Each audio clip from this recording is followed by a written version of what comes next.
wabarakatuh. Nama saya Rehana dan ini umur saya. Kami akan menceritakan kisah Nabi Sulaiman. Selamat mendengarkan teman-teman. Semenjak kecil, Nabi Sulaiman sudah nampak kecerdasannya. Ia mampu memecahkan persoalan warga Bani Israel. Kecerdasan dan kebijaksanaannya kemudian membuatnya terpilih menggantikan ayahnya, yaitu Nabi Daud untuk memimpin Bani Israel.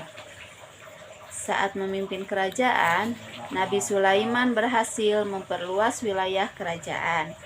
Ia mempunyai banyak keistimewaan yang merupakan mukjizat dari Allah Subhanahu wa Ta'ala. Nabi Sulaiman dapat menaklukkan bangsa jin dan mengerti bahasa hewan.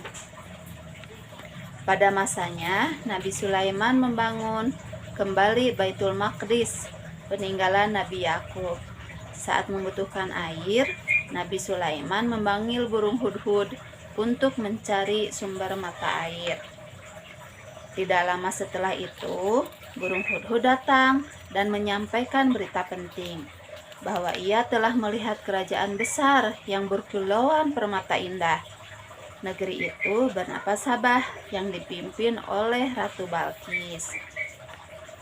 Namun Ratu Balqis dan rakyatnya tidak menyembah Allah, melainkan menyembah matahari. Mendengar penjelasan itu, Nabi Sulaiman kemudian menulis surat yang ditunjukkan untuk Ratu Balqis, dan burung hudhud diminta mengantarkannya. Setibanya di istana Ratu Balqis, burung hudhud melempar surat itu di hadapan Ratu Balqis. Ratu Balqis terkejut, lalu membuka surat itu.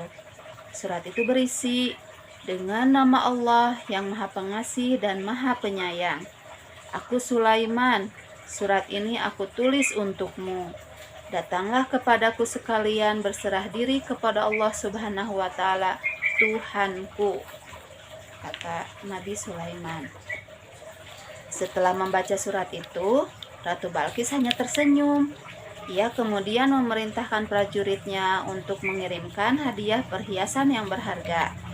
Ia berharap supaya Nabi Sulaiman terpukau melihat kekayaan Sabah yang berlimpah dan kemudian mau tunduk pada Ratu Balqis. Melihat hal itu, burung hudhud secepatnya terbang kembali kepada Nabi Sulaiman dan melaporkan apa yang terjadi. Kemudian Nabi Sulaiman memerintahkan pasukan jin untuk segera membangun istana yang lebih megah dan istananya Ratu Balqis. Keesokan harinya, prajurit utusan Ratu Balqis pun datang menghadap Nabi Sulaiman dan menyerahkan hadiah dari Ratu Balqis. Namun oleh Nabi Sulaiman hadiah tersebut ditolak dan meminta Ratu Balqis untuk datang melihat sendiri kekayaannya. Prajurit utusan Ratu Balqis akhirnya kembali pulang dan menyampaikan pesan Nabi Sulaiman kepada Ratu Balqis. Setelah meminta pertimbangan penasihat kerajaan, Ratu Balqis akhirnya memutuskan untuk mendatangi Nabi Sulaiman. Ratu Balqis dan pengawalnya tiba di istana Nabi Sulaiman. Ratu Balqis takjub melihat megahnya istana Nabi Sulaiman. Lantai dan dindingnya serba mengkilap.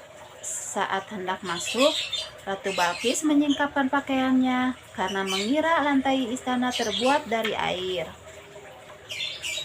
Setelah dijelaskan Nabi Sulaiman, Ratu Balqis tertegun dan merasa malu. Dia menyadari kebesaran Allah yang ditunjukkan lewat Nabi Sulaiman. Ratu Balqis pun menyatakan keimanannya terhadap Allah Subhanahu wa Ta'ala.